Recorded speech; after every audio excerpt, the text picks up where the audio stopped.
Today, we are diving deep into a really fascinating critique of AI ethics from Dr. Jonathan Piedra Alegria. His research asks a pretty tough question. What if this global rush to make AI ethical is actually making things a whole lot worse? Right now, AI ethics is the talk of the town. It feels like every single tech giant, every government, every major institution is publishing its own set of guidelines for how to develop AI responsibly. It's like a tidal wave of good intentions. But here's where Dr. Piedra Alegria's research throws a curveball. What if this huge flood of ethical frameworks isn't solving the problem at all? What if it's actually masking it? What if the very foundation of AI ethics, as we know it, is totally cracked? Let's dig into that argument. So first up, we have what the research calls the AI ethics gold rush. This absolute explosion of documents and committees. It creates this powerful illusion that we're making all this amazing progress, that the problem is totally under control. And this is no exaggeration. The research points out that by 2020, there were more than 160 different sets of AI ethics guidelines just floating around the world. But as we're about to see, more doesn't always mean better. It definitely doesn't mean clearer. Right, so this isn't just about counting up a bunch of documents. It's a really deep philosophical investigation. It's looking for the gaps, the fundamental problems that this whole gold rush is just papering over. And the first huge gap it finds? It's in the very words we're all using. And that leads us right to the first major crack in the foundation, what the research calls conceptual chaos. It turns out there's a shocking lack of agreement on what these key terms even mean.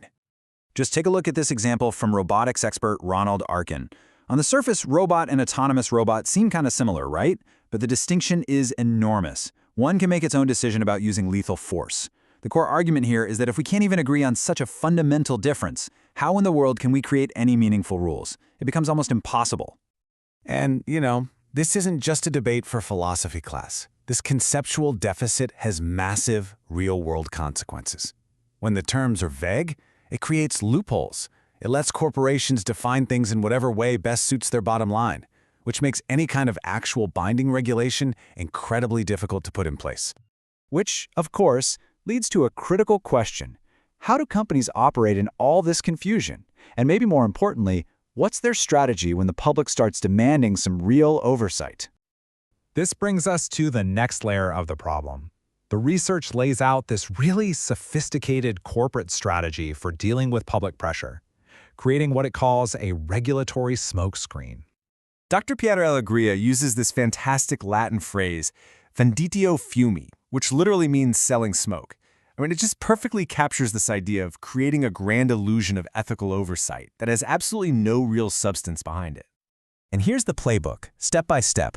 First, public pressure for real rules starts to build. So what do the tech companies do? They publish their own sets of very high-minded but incredibly vague ethical principles.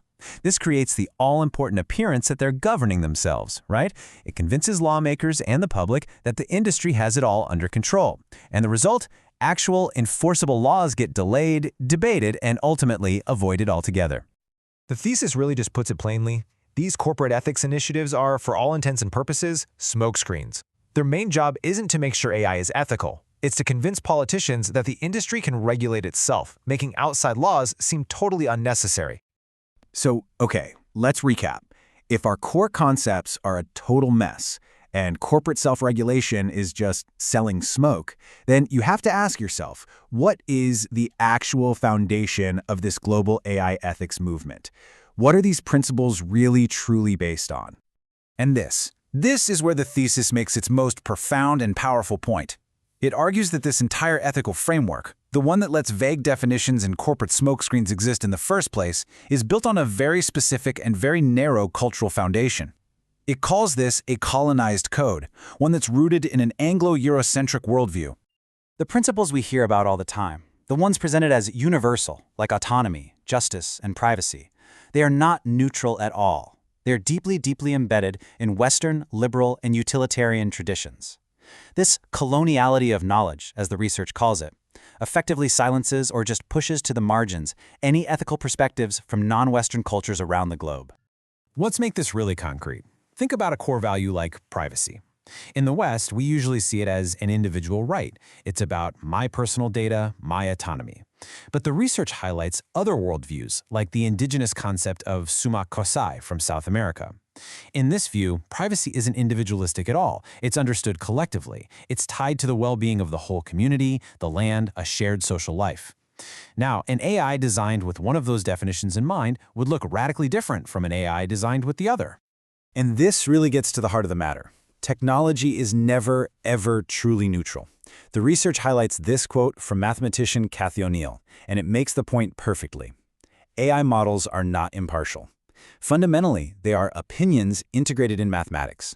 The values of the people who build them are baked right into the code. So after breaking down the problem so thoroughly, the research doesn't just leave us hanging there. It also proposes a path forward, a way to start decolonizing AI's future. So what does that actually look like? Well, first, it means we have to decolonize the very concepts we use. We need to stop assuming the Western definition of privacy or autonomy is the only one that counts. Next, we have to directly critique the power of big tech and the economic system that lets these monopolies thrive. And finally, and this is so key, it means actively legitimizing and centering non-Western knowledge systems in the conversation. It means having a truly global debate, not one that's dominated by a handful of companies and countries. Ultimately, the thesis leaves us with this powerful, essential question. It challenges all of us to imagine a future for AI that isn't dictated by a single worldview, but one that is co-created by everyone. What could that possibly look like? That's the conversation we really need to be having.